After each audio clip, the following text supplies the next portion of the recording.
Bienvenidos al podcast de automatización industrial EIMUG, capítulo 265. Mi nombre es Andrés Felipe Hurtado y los voy a estar acompañando en esta emisión.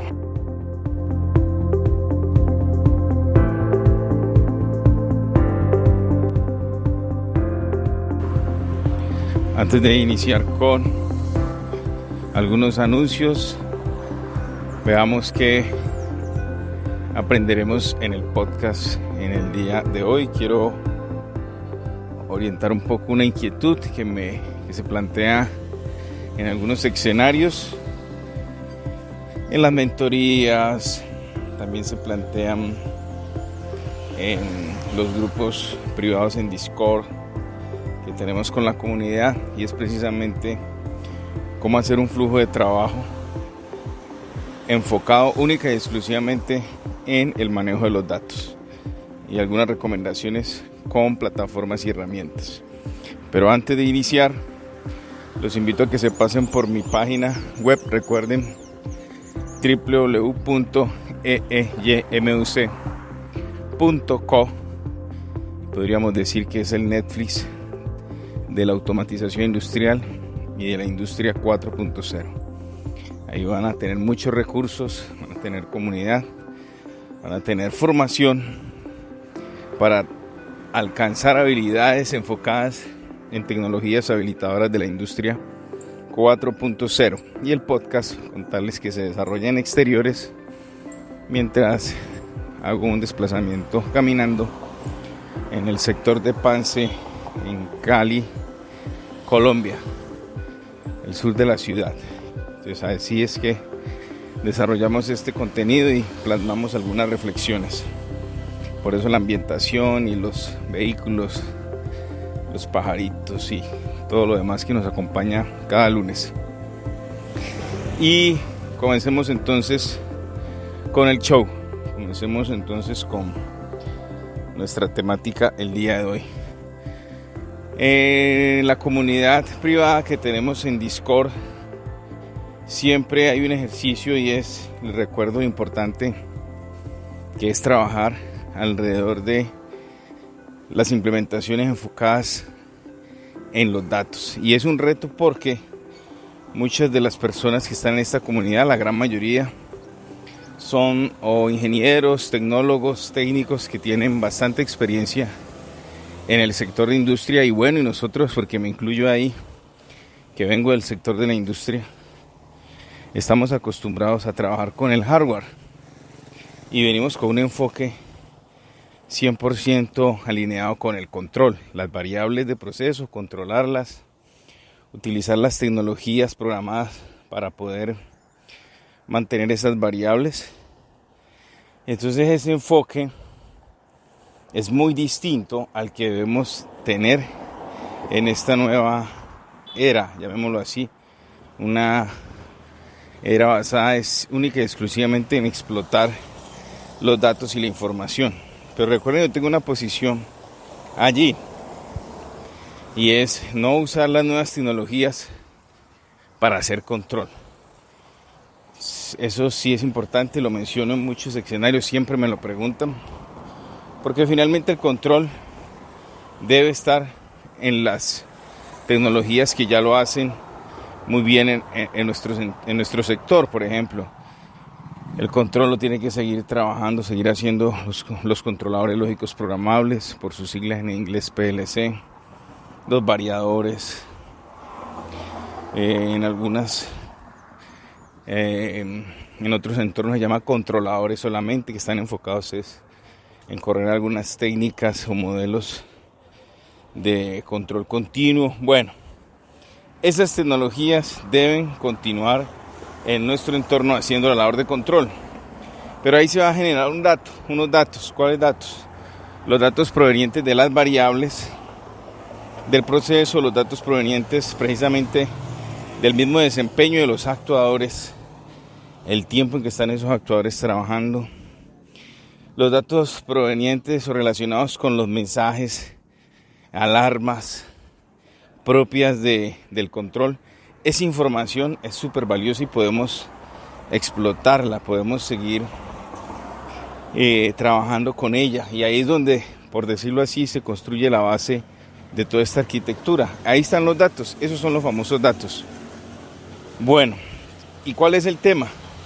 Pues cambiar ese paradigma. ¿Por qué? Porque cuando estamos en las conversaciones siempre está la inquietud de, bueno, ¿dónde está el hardware que vamos a comunicar? ¿Dónde está el hardware? Lo quiero ver, lo quiero tocar, lo quiero configurar. Y en algunos escenarios de implementación, mis estudiantes tienen la posibilidad de fácilmente acceder al hardware. Yo en la casa mía tengo un poco de estas tecnologías, tengo PLCs, variadores HMI, tengo escadas, licencias de escadas, en fin. Pues mi caso es muy particular, pero no es el de todos mis estudiantes. Y también en la comunidad está el laboratorio de Argentina de Mariano, que lo estamos configurando para tener acceso remoto. Esos son buenos escenarios, pero no es un requerimiento para iniciar en la interconectividad y la configuración de plataformas basadas en la explotación del dato. O sea, no es un requerimiento tener el hardware. ¿Por qué? Porque finalmente, con las tecnologías de industria, los datos se piden empleando las redes industriales. Esa es la manera de hacerlo. Entonces, nosotros siempre vamos a ir un equipo de industria, sea el que sea, a tomar los datos, o de uno o de varias tecnologías de industria. Y siempre lo he repetido y lo sigo insistiendo, y es que una de las habilidades es manejar un protocolo que es muy popular y que tiene mucha penetración en las tecnologías que empleamos en estos sectores, que es el protocolo Modbus, sea en su versión serial RTU o en su versión basada en Ethernet Modbus TCP. Entonces tenemos las dos opciones, Modbus RTU o Modbus TCP. Que esa es una manera de ir a tomar los datos. Entonces, vamos a lo siguiente. ¿Necesitamos hardware? No. Podríamos empezar ya a hacer todas nuestras implementaciones teniendo herramientas que nos generen el comportamiento de estas tecnologías. En concreto, los perfiles de esclavo y los perfiles de servidores. Y lo que vamos a estar pidiendo, que es lo más estratégico, son dos tipos de información. Los input register, que son solo de lectura de tamaño de un Word o 16 bits. Y los holding register, que son de lectura y escritura y que tienen el mismo tamaño. Eso es lo que vamos a estar haciendo con las tecnologías de industria. Solicitar los holding register o también, sumarle a eso, los input register. Y ya. O sea, finalmente el contacto con el hardware es a través del protocolo. Y haciendo el ejemplo con Modbus serían este tipo de memorias, que así se llaman. Por lo tanto, si tenemos herramientas que nos simulen los esclavos y los servidores, ya arrancamos. Y no hemos usado hardware. Y ya arrancamos porque empezaríamos a utilizar plataformas que me empiezan a gestionar esos datos. Venimos trabajando e impulsando mucho Nodo de red por todos los beneficios. Entonces, Nodo de red podríamos configurar una conexión al protocolo Modbus, ya sea al esclavo o al servidor, tomar los datos y a partir de allí, por ejemplo, llevarlos a una base de datos local. Podría ser que tuviéramos influx de event local, crear los dashboard, crear los clústeres para generar estrategias de almacenamiento de datos para tener más volumen de datos, generar y montar a partir de allí las librerías de analítica más todas las funcionalidades de inteligencia artificial, y empezamos a entrar al mundo del Edge Computing. Miren cómo va la escala, pero que quede claro, y es que no es un requisito tener el hardware disponible, no lo es. Y aún más, si no empleamos o si no deseamos emplear los simuladores del protocolo y los emuladores,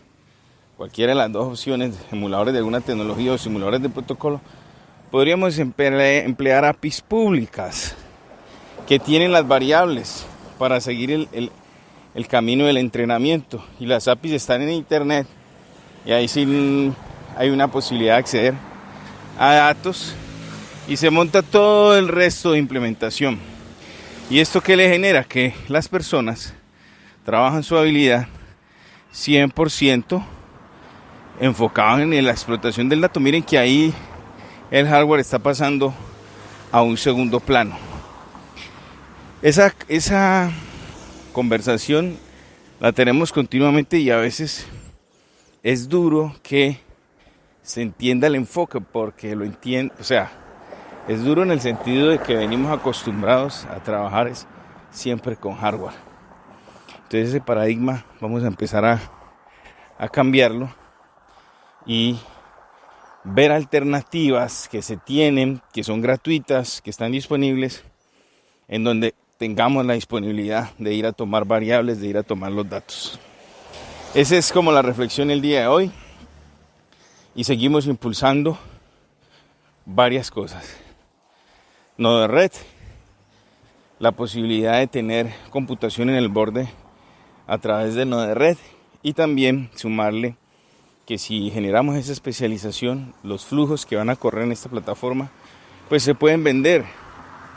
Hay un mercado esperando, como es el caso del sector de industria, para cortar camino, y que muchos ingenieros, tecnólogos, técnicos, estudiantes que quieran ver esto como una oportunidad, pues empiecen a trabajar implementaciones para distintos sectores, ya que nodo de red es gratuita y uno lo que adquiere es el ejercicio que han desarrollado a partir de la ingeniería. Eso es lo que tiene el costo, y eso también es bien interesante, porque estamos sacándole mucho provecho al conocimiento y a la habilidad.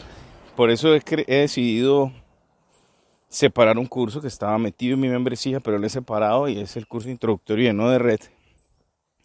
En las notas del episodio les dejo todos los detalles. Para resumirlo, los lleva desde cero a un punto intermedio, conocen la herramienta, entienden la filosofía, y a partir de allí van ganando tracción para meterse en este nuevo mundo de trabajar con esta plataforma. Pero también mi intención es que sepan que ahí hay una oportunidad de crecimiento monetario, porque pueden desarrollar su ingeniería y compartirla con esta comunidad del sector de industria, para que muchas implementaciones que aún no han llegado pues puedan hacerlo a través de este sistema. Entonces, todos los detalles en el enlace que les dejo en las notas del show. Un abrazo, nos escuchamos pronto. Chao, chao.